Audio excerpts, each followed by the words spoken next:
A royal couple was childless. And they need an heir to the throne. So how can they have an heir to the throne? They cannot have a child. And because royal people cannot ask for a child from other royal people, sino ba mamimigay ng anak ng isang hari sa ibang hari? Wala, di ba? So they cannot adopt a child from a royal blood because nobody of royal blood will give their child for adoption by another king. Right? So if they wanted to have a child, where do they have to go? For adoption. From the people in the kingdom. And so they disguised themselves for 1 week and strolled through the cities in the kingdom, looking for a child. They came to an orphanage. There were all kinds of children there. And they saw this child outside swimming in the mud because that was the child's favorite place of play. But of all the children, they noticed this child is the most handsome of all. A handsome child in the mud.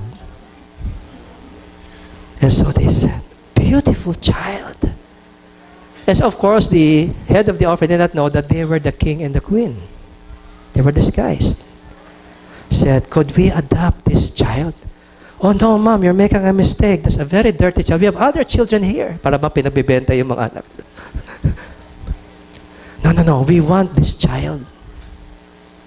But you're gonna have a lot of problems with the child. It's so hard for us to stop the child from, playing in the mud. It's okay.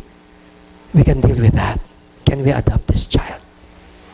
And so finally, the contract was signed, and they got the child. Brought him into the royal palace.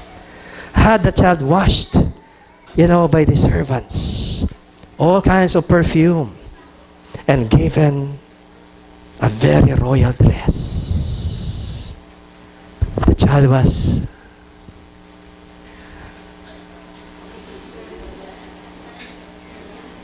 so that night, he slept. The next morning, the parents cannot find the child. It found a mud near the pool inside the royal compound, playing in the mud. And then for the first time, they were shocked. When the servants tried to get the child up, he started cursing. Even the language is bad. Started all kinds of cursing, What can you expect? And so the king and the queen finally decided, we must mentor our child in the ways of royalty and teach him to behave like a prince and talk like a prince. Think like a prince and conduct himself like a prince. Do you think it's going to be easy? It will take a lot of patience, right? It will take time. But because the parents are committed to have a royal heir that reflects the character of royalty, they know they will succeed. That is your story and my story. We have been taken from our old identity and given an entirely new identity in Christ. If any man is in Christ, he is a new creation, not like Adam anymore. The old creation. You are a new creation in Christ. And the old identity, the old things have passed away from God's point of view. The old you does not exist anymore. He sees you as a prince and a princess of His kingdom.